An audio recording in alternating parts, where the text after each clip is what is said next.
দেশে আমাদের তরুণ নেতৃত্বকে প্রশ্নবিদ্ধ করার চেষ্টা করা হচ্ছে। তরুণ নেতৃবৃন্দ যখন মানুষের পাশে দাঁড়াচ্ছে, মানুষের কাছে আসছে, তখন তাদেরকে প্রশ্নবিদ্ধ করে বিতর্কিত করার চেষ্টা করা হচ্ছে। কিন্তু মনে রাখবেন, বাংলাদেশ যে পথ দেখিয়ে দিয়েছে, সেই পথে ইন্দোনেশিয়া, নেপাল এমনকি ফ্রান্সও স্বাধীন হয়ে গিয়েছে। ইন্দোনেশিয়ায় প্রধানমন্ত্রী হয়েছে বয়স মাত্র 35। ইন্দোনেশিয়ায় প্রধানমন্ত্রী হয়েছে বয়স কত?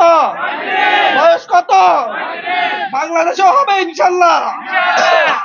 বাংলাদেশেও 35 বয়সে প্রধানমন্ত্রী হবে ইনশাল্লাহ।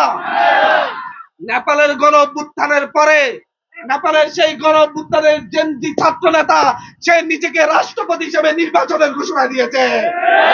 বাংলাদেশে এত ছোট করে দেখেন না। বারাক ওবামা 35 বছর বয়সে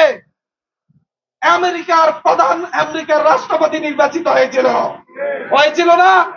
আমেরিকা পিছিয়ে আছে, বাংলাদেশ আগাইয়ে আছে আমেরিকার চাইতে।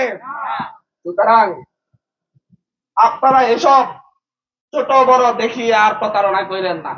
বাংলাদেশের পাহাড় অঞ্চল নিয়ে, পার্বত্য অঞ্চল নিয়ে ষড়যন্ত্র চলছে। ভারত আমাদের পার্বত্য অঞ্চল কেড়ে নিতে চায়।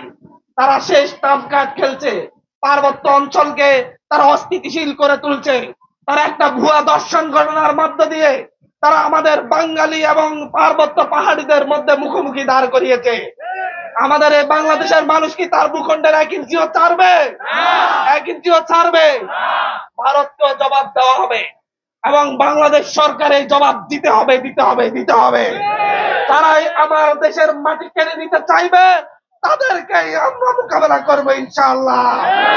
71-এ পাকিস্তানিদের মোকাবেলা করেছি, 25-এ কি ভারতীয়দের মোকাবেলা করতে পারবো না? পারবো।